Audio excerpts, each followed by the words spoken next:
Сонымен жұмыс қалай жүріп жатыр? Я данышпан, неге сонша күттір қойдың? Есесіне аспаптарымыз дайын. Мәтін сосын бітірем. Кеттік.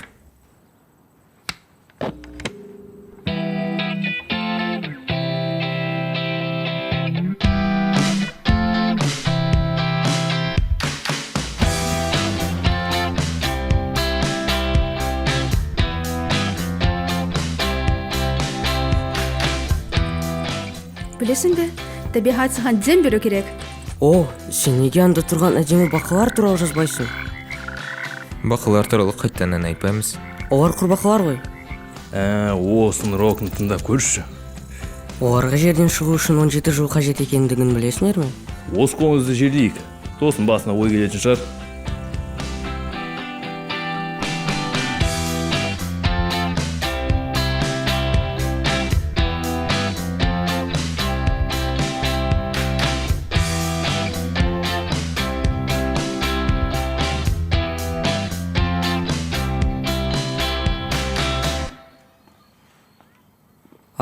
Кешіріңдерші, достар, маған үйге барып жиналуым қажет. Билетіңді ұмытпа.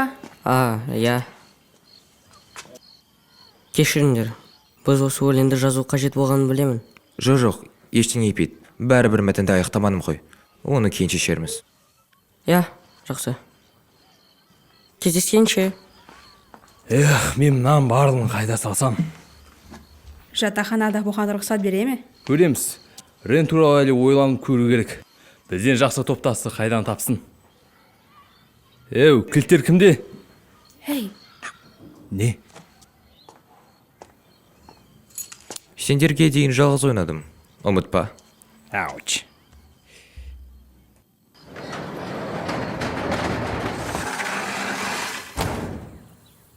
Жақсы, барлығы дайын. Осымен бітті ау.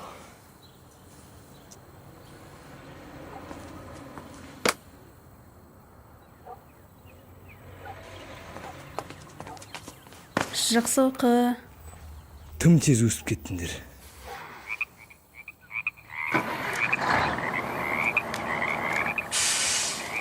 Мен сендерді сағынатын болам.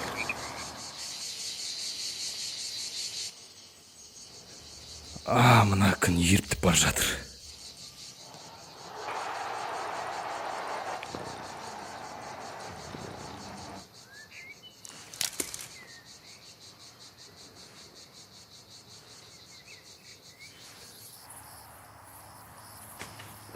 Сонымен немен айналысасың? Бәрібір. Қала мен шақырып жатыр. Ойбай, осы жігіт түк бітірмес. Бұл оқу туралы емес. Бұл адам ара қатынасы туралы. Көптеген досым болар, кім біледі. Мүмкін жаңа топқа қосылып, сендерді ұмытармын. Қойш, бізді ұмытпассың. Бауырым, өзің перфекционист музыкант екеніңді білем. Бірақ ол әніңмен сені 17 жыл күтпейін, жақсы ма? Жарай, бара берейін. Көріскенше.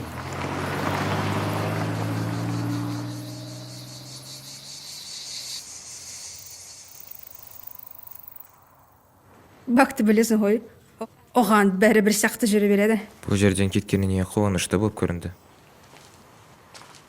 Рен, ол жай ойнап айтты ғой. Енді топсыз әнді бітірудің мәні неде?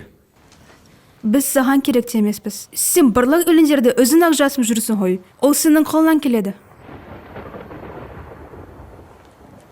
Бірақ біз бір топ болдық қой.